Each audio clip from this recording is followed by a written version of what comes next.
Polsek Rainis berhasil mengamankan pelaku penganiayaan berinisial JB alias Jongli, warga desa Bantene Utara, Kecamatan Rainis, terhadap korban RBM alias Bruri, warga desa Dapihe, Kecamatan Tapanama, Kabupaten Talaut. Insiden ini terjadi pada Minggu dini hari, sekitar pukul 2 WITA di sebuah tempat karaoke. Kejadian bermula saat pelaku mengajak korban ke tempat karaoke sambil mengonsumsi minuman keras. Di tengah suasana, terjadi perselisihan antara keduanya yang memuncak hingga pelaku memukul korban menggunakan pecahan botol. Akibatnya, korban mengalami luka serius di bagian punggung dan wajah. Kapolsek Rainis dalam keterangannya menyatakan bahwa pelaku kini telah ditahan untuk proses penyelidikan lebih lanjut.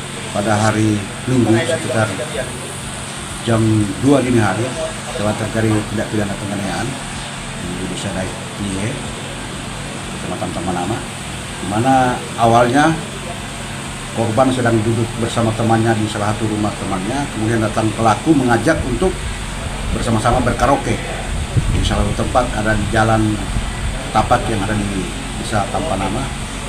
Sambil berkaraoke mereka mengkonsumsi miras. Kemudian antara pelaku dan korban terjadi perselisihan hingga korban mengalami luka setelah dipukul dengan botol bekas miras.